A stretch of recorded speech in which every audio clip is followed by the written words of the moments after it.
this second video here is another traffic stop, and it also has to do with registration. I think it's an obscured license plate or obscured or an unreadable tag or something like that. But this is why the officer stops him, and we'll take it from there. And I think this person's going to be a little more overt about sovereign citizen, maybe not using that phrase, but watch what's very interesting about this right when the officer gets up here. I think in my time, this is probably unique. Maybe not. Maybe it happened once or twice, but very unusual. Maybe not so much now with the advent of cell phones every place, but I've set it up. So Anthony, go ahead and hit it. We'll stop it at 120. Boss, how you doing? Not too bad. Deputy of the Sheriff's Office. I just got pulled over. Hey, so the reason why I'm stopping you, boss, I didn't recognize the tag that was on your vehicle. Yeah. Okay. Do you have your driver's license registration with you? Here you go. I got the paperwork right here. Where's the paperwork at, Michelle? Here. All right. It's where? Yeah, I'm listening. Okay. Here. She wants to talk. It's on speaker. Yeah, it does.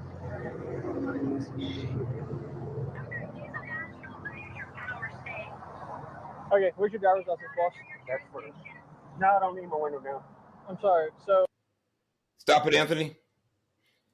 So, Marcel, I'm going to let you kick this one off. Observations. Well, obviously he's got some form of paper when he asks for a driver's license, and I'm assuming this is the and I've seen this before. This is a whole letter basically explaining who they are and why they don't adhere to our laws, which, you know, for people that are listening and watching this doesn't hold water. You know, as most people know, driving is a privilege. It's not a right.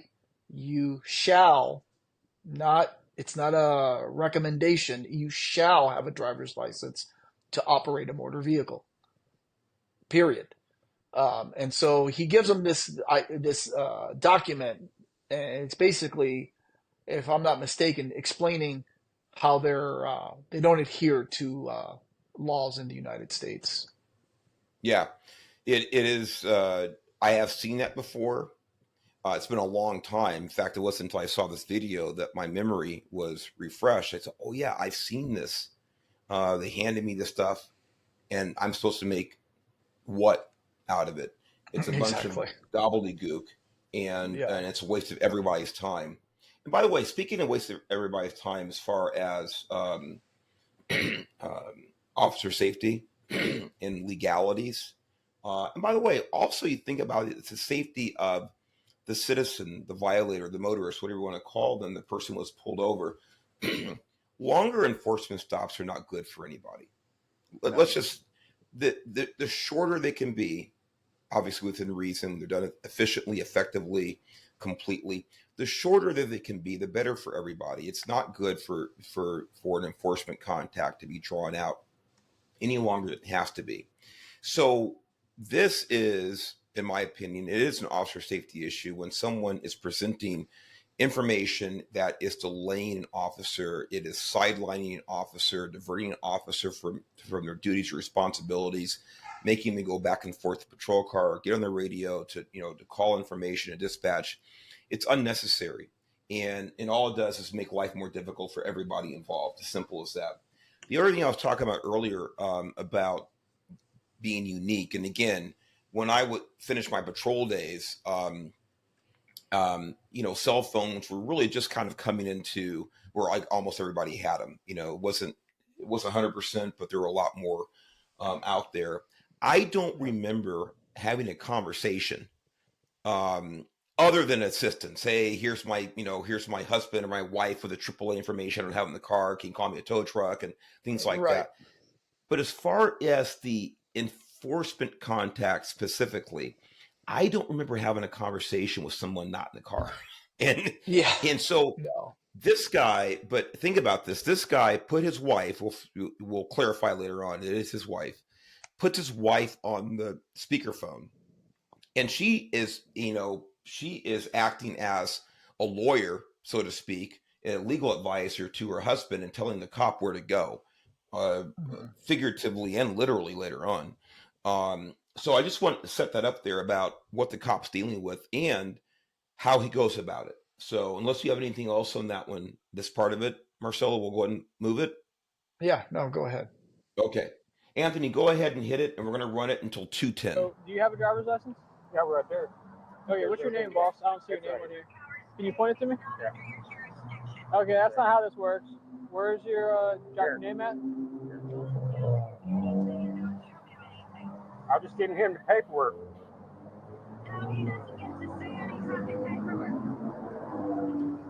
Okay. Sure, you talk to him then. Ma'am, if he refuses to identify himself in this traffic stop, it's going to be an issue. Sir, Uh-huh. he is identifying as a national of the neutral power state. As you know, that removes him from your jurisdiction. It doesn't matter who he identifies as. He's operating a motor vehicle in the state of Florida, ma'am. Stop it, Anthony. Thanks. So, Unbelievable. now, yeah, there's a couple of things here. As you know. As you know. You No, can't, I'm sorry, ma'am. you know, I didn't take the crazy class in the academy.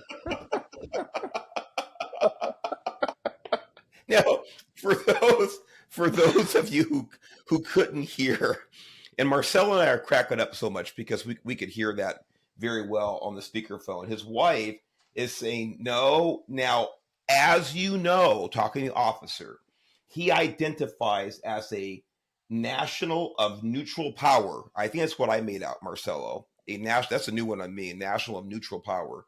And so he's not subject to your laws and blah, blah, blah, blah, blah. Right. Again, when I first watched that earlier, I cracked up as well. I'm laughing even harder now with you because we both hit on it right away.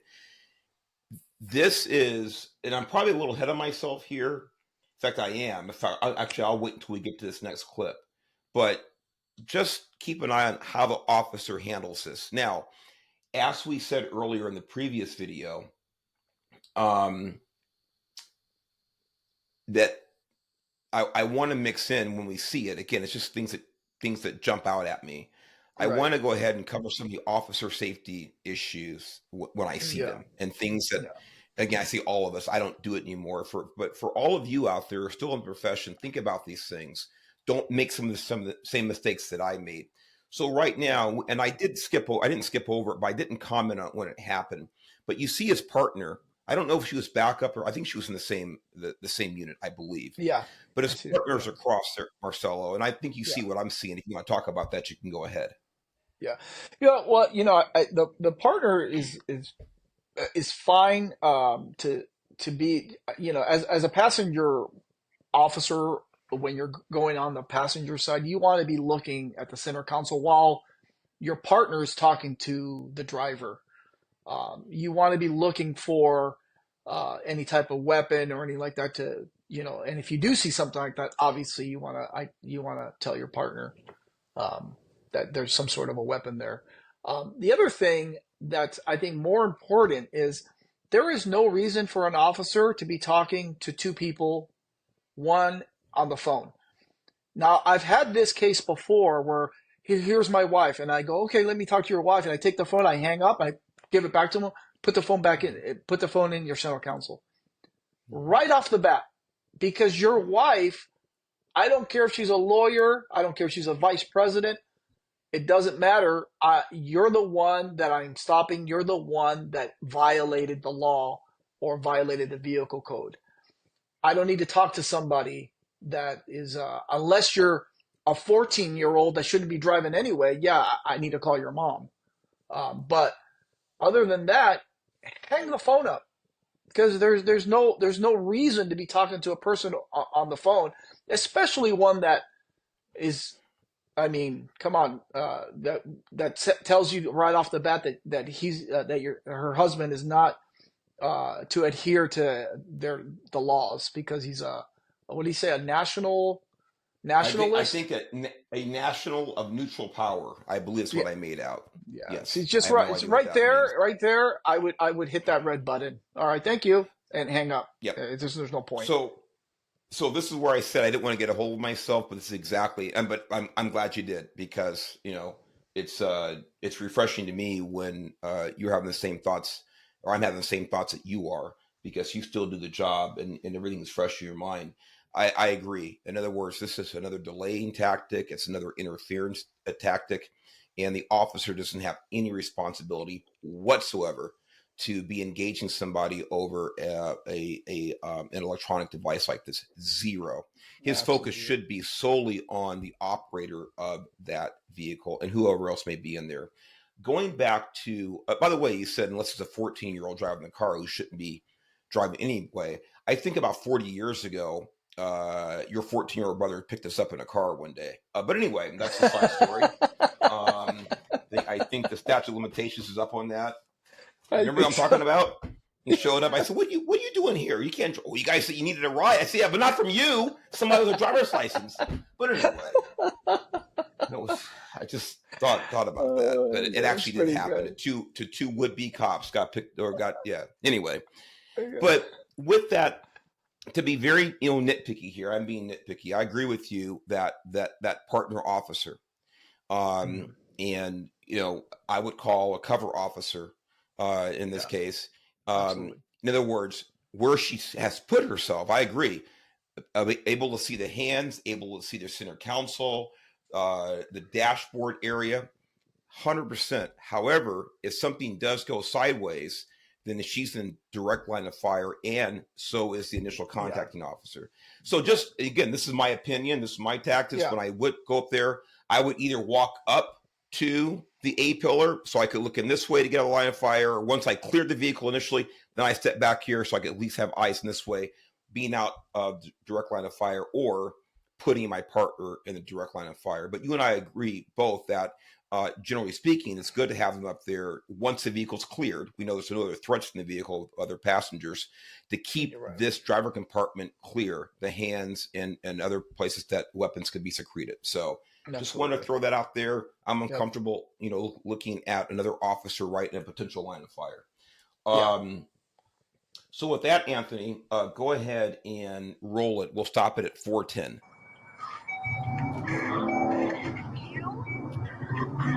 Okay. Are for you. What? Yeah. Okay. Charlie, 40%? So, are for you. Stop, ready? 44. How far out is my second? Your. Patrol on Charlie 49. 93, how far are you guys? No, I just want to check it. Ma'am, so this is what's going on. The tag on his vehicle does not appear like it's proper back to any state. So it appears the vehicle is unregistered.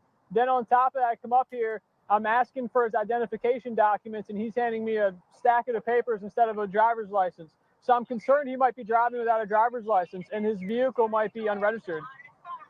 Because he signed a heart treaty, and you are in violation of it right now. What? Yeah. Okay, what's your name, boss? Sir, what's your name? Everything, right here. Can I see your name, please? Right here. Where? Right there. Please point to it. Right there. Where's your name, sir? I don't see there. it. Are you the postmaster? That's what it says. Postmaster? I am the postman. So is your first name Mark or your last name Mark? No. So nothing on here has Right your name. there. Right there. Is your Destiny First name. Mark? Destry? Is Yep. that how am I saying Yep. it? And what's your last name, boss? I can't see it. Right there. Walker. Walgerman? What's your date of birth, sir? It's all right there. It's not I'm on not there. telling him anything. All right. Well, this is the thing. If we cannot properly identify you, then there could be a potential issue for us coming up. I'm telling you that you cannot talk to us. Well, that's fine. He doesn't necessarily have to talk to me, but he does have to obey my lawful commands. Sir, as you know, the terms of the. Stop. Marcelo, going back to your my point God. about her saying, you cannot talk to us. I know we covered this in the last clip here, but this is the case. And I put down here on purpose, kind of being a little facetious, I put down about how patient the officer is. Oh my And God. I I was said, just about to say that. I was just about to say that. go ahead. Unbelievable. Unbelievable. I wouldn't have gone this far. As soon as he shows me a piece of paper, step out of the car. And you're in cuffs. End of story. While his wife's talking, I hang up on her and put his phone back in the car. That's it. I mean, It's okay. I'm laughing not because it's absurd, because it's the exact right thing to do. Because I'm writing down all of my notes over here, Marcelo. I'm writing down 148, 148, 148. In other words, this is it's a penal code in California, which is Mhm. obstructing, delay, interfering with the lawful orders or activities of a peace officer. And by him holding that speakerphone up there Right. and putting it up near the officer's face and things like this and handing these pieces of paper that mean absolutely nothing. It's not as if this guy's handing out an expired driver's license or an invalid driver's license, or or things like, or he can't find it. People lose their licenses all the time, things like this. This is intentional delaying and obstruction. There's no doubt about it. And so I'm laughing because it's like 100%. This guy should have been in handcuffs a long time ago. But for those of you who Mhm. think that so many officers, and some do, that so many officers, just go from 0 to 100 in a second, and they don't show any compassion, and they're over officious, they're over aggressive. There's no communication, there's no compromise. This is the absolute extreme other end of the spectrum here. And this is what more officers are like. Now, again, Marcelo and I think that he did this to a fault, that this is way, way too long.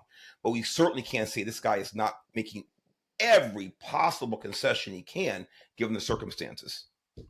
I mean, when he said, "Well, what's your name?" It's right here. He goes, "All I see is Postmaster." He goes, "That's who I am." I'm like, "All right." At that That's point, enough. yeah. I step out of the car. I mean, at this point, you've already have someone that's not identifying themselves. You got a legal stop. There's no reason to be talking to this third person over the phone. Just pull him out of the car, put him in cuffs. If he doesn't give you his information, you impound the car because it can't be legally stopped there. Obviously, you got to do an impound search, or an impound inventory. It's not a search. A storage Yeah, inventory. That's what it yeah, is. Yep. storage in inventory, and then you take them back to the station and you fingerprint them. I mean, Yep. I know it for an officer that just wants to cite this person. I know that you wasted half your day with this person, but I mean, you talk about patience, unbelievable. I mean, this officer went above and beyond, and like you said, probably to a fault. Yeah. But Yeah, I think good for so at him. this Good point. for him that Yeah, he good for has that him. much patience. He does. And by the way, like you said, he's in handcuffs. You go get fingerprinted. The difference is in Los Angeles County, they're out of lockup before the fingerprints dry, and here they're in court. They're in jail until Monday morning. So Exactly. it's Yep. nice. Anthony, go ahead and move up to 5 minutes. We're going 5 minutes to 5:45. Just go ahead, yeah, 5 minutes and hit it. Lower Lynn, the Bombay out of Lake Helen. You can fire back into that 22. All right, sir. This is kind of where we're at. So I checked the. Hang on, Michelle. Hang on. Michelle, hang on. So this is kind of where we're at. So I checked the VIN. The car is currently looks like it's unregistered. So if you don't have, do you have a Florida driver's license or a driver's license out of another state that I can check to ensure that you're a licensed driver? Right there's all I got. Okay, well, there's a problem. So I tried to search you up under this. I can't find anybody, I can't find you. So if I can't verify that you have a valid driver's license, then how am I supposed to let you drive off? She's coming. That's not Yeah, gonna change anything. He's saying I got to have a valid driver's license. Which, Top rated motor vehicle in the state of Florida, yes, sir. Okay, here it's Catalina and Howland. Yeah. Okay, sir. It's a Go ahead, simple stop it. question. So here he's made the determination that this guy's coming out of the car finally. And what do we hear in the background? We hear the lawyer spouse coming to the scene. Now, since that phone is still on, here's an opportunity. Now, again, I know the officer's occupied. He knows he's about ready to take this guy in custody. The guy is already, now he's becoming a little bit wiggly here. And so I'm sure the radar on the officer has gone up a bit. But I'd be shouting out right now if I had the state of mind in that case, ma'am, if you show up, you're going to go to jail. Because if Right. she shows up now, she's going to be interfering. I'll stop it right there and give you a little time to talk, Marcelo. Yeah, no, I mean, that I think you hit the nail on the head. I, I I would say exactly what you said, ma'am. If you show up, you're going to go to jail because I don't need to deal with you. I mean, there's no legal reason to deal with a third person when you're citing this driver. It's just there's no point in it. So yeah, I would have told her right off the bat, don't come here. It just there's no point in it. You're going to make it Right. worse. And I mean, it's already either way, it's already bad because this guy's It's already bad. Doesn't have a driver's license. Registration's been expired for 2 years. I think he said 22. Right. So Yeah, I think it was 22. I think this was earlier this year. But either way, it's been expired for at least a year. But even if you don't say, hey, you're going to go to jail, which really can't make that determination, but you're doing everything you can to keep her from putting herself in a position of going to jail and to help to ensure officer safety. But he should say, ma'am, don't show up. I'm giving you a warning not to show up, anything. But again, I know he had other things in his mind, but here we go, and it's going to get fun. She's rolling up. Anthony, go ahead and fast forward here to 6:30. We're going to roll it for 30 seconds to 7 exactly. 6:30 to 7. She's coming to talk to you. That's fine. What state is your ID from? I don't have an ID. I was surrendering my ID, my birth certificate, and everything. When you used to have an ID, what state was it from? Colorado. Colorado? Okay. What's that? They won't register because it's fine. Here she is. She's right there. That's fine. I don't need her actually, and she's not going to come over here. What is your date of birth? It's right there. Everything's right there. No, not everything is right here. No, he has a birthday. He is a living soul, not a corporation entity. Okay. Does that make sense? Not at all. This. I know. Destry, hop on out. I'm not. Why do I need to get out of my car? Have I done something? Stop it. Marcelo, if you happen to hear that, or the audience, if you heard, she said she heard the officer asking for their birth date or referring to his birth date, and she said, he's a living soul, not a corporation. Now, if you remember earlier, I talked about the 14th Amendment, and they said when the 14th Amendment was adopted, back in 1868, I believe it was, in the 19th century, that it made the United States a corporation, and so they're not subject to any of the rules of a corporation. They're not subject to a contract of a driver's license because it's from a corporation. These are some words to listen to: corporation, living soul, things like this. This is where now for sure, obviously, if you didn't already know as an officer, this person is going to identify themselves as a sovereign citizen, and off we go. Marcelo, anything on that? no, he should have been out of the car, 30 minutes ago. But A go long ahead. time ago, exactly. Yeah. Hey, this is our last clip, and I think literally justice gets served right here. So, Anthony, go ahead and move it up to 8:20, and we're going to run it to 9:15. 8:20 to 9:15. You might not accept it, but it doesn't mean it's not happening. You guys are legally fucking searching me for no fucking reason at all. None. None. Stop yelling. Just harass them. Okay. Title 18 section. Yes. Do you want to talk to him or not? If not, we're going to get him out of here. We're trying to give you the keys. Hey, what? Hey, watch your back. I need to call him myself because I have a phone number for him. Unlock this door now.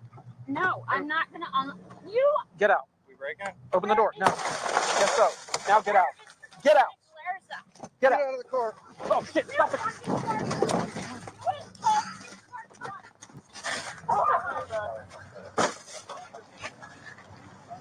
You guys told 241 and you're fucking hurting me. Give us your hands. Give us your hands. No. I'm not looking into your. I'm not signing anything. X-ray 90 Central. Oh, yeah. Right. That's good, Anthony. That's the final clip. But like I said, you talk about poetic justice here. I almost was poetic. But Wow. look, here's the thing, Marcelo. We talk about officer safety. We talk about we talk about perimeters, and we talk about controlling the environment, interfering, delaying, obstructing. Give me your take on this when this woman, I guess his spouse, pulls up to the scene. Yeah, I mean, just right off the bat, um, you you know, as an officer, you have to tell her to either leave the scene or go far enough to where you're not interfering with the investigation at this point. But for her to take off and then come back towards the officers, I mean, it is an automatic threat. In here in the state of California, and I don't know what the Florida law is, but if you have a vehicle that's coming at you, you have to attempt to get out of the way, right? Florida may be different, but either way, it's a threat to the safety of officers. They could have done a number of things. Pulling out of the car was probably the simplest thing to do, but I mean that's a clear indication of interfering with officers' duties. And now she's going to jail for obstructing. But yeah, this this could have been avoided, Mark, just by simply hanging up that phone, not talking to her, because as the officer is doing all his stuff, she's getting information on where he's at, you know, the location that he was going to, and it gives her time to get in the car and start driving towards that location. If he would have hung up the phone right off the bat, she wouldn't have known. And and so I mean, this is why as officers we have to use um, we do have to use patience, but then we also have a discretion of how far that's going to go, and there has to be a limit to your patience. There has to be a limit to where you go, you know what, enough is enough. Now I've got to go in a different direction. You have a job to do, and like I said, there's a balance to that job. The other thing I want to finish up with on this is to remind people, Marcelo, is that all of these officers have body cams on. I think, obviously, in-car cameras as well. These deputies know that they're being recorded, audio and visual. They know that everything they're doing is actually going, under public record, potentially. And uh, it's just an aspect that hit me here right at the end. Mm. I know with the California Highway Patrol, when we first implemented in-car cameras, call it MVARs, mobile vehicle audio recording system. Um, I forget how many years ago it was now, but quite some time ago. You know what happened to the number of complaints that we received statewide within, I forget, a very short time frame, but probably within 6 months or a year, something like that. The Yeah, number of complaints in our officers plummeted, plummeted. absolutely. Yep. Now, I want to be totally transparent about this. Is that there's no doubt in my mind that some of that is because the officers realize, hey, you know what, I better not use a foul word. I better whatever. I better make 100% by the book as best of my ability. There's certainly some aspect of that cause complaints to go down, but as someone who's in the process of reviewing complaints in one of my jobs in the Highway Patrol, um, and taking complaints over the phone, what we found out is a number of times when people found out that they were actually videotaped, they would literally hang the phone up, or they said, "Well, That's you a know good what? point. Let me think about it, and let me think about it, blah blah, and I'll get back to you." Well, listen, no, I can mail you the form because back then everything wasn't online. Oh, well, or you can come into the station and get one, and you never hear from them again. Right. And so my point about this is the officers know that they're being taped. Citizens don't always know they do. I think they presume they are now because it's pretty common. Um, but when you look at the millions and millions and millions of enforcement contacts that happen every year, and you take out those a-holes, those idiots, those people who don't uphold the honor of the profession, that small, tiny amount, and they're out there. They're Yeah, out there. sure. From people who simply violate policy to actually commit crimes under the color of authority. We know they exist. But when you take out that minuscule percentage, and it is minuscule, the Yes. the level of professionalism we see across this country, regardless of the agency, on whole, is outstanding when you look at the number of enforcement contacts they deal with. And when you look at contacts like this last video, this officer went, like you and I said, probably to a fault, probably more than he should have. He went to every means that he could to accommodate this person who was clearly not going to comply and clearly was outside the law as far as documentation, registration, licensing, things like that. So I think they did a good job overall, and I hope everybody learns a little bit from officer safety. I wish people it showed me my mistakes more often. I think got them alive. Marcel, I'll let you finish up, and final word to you.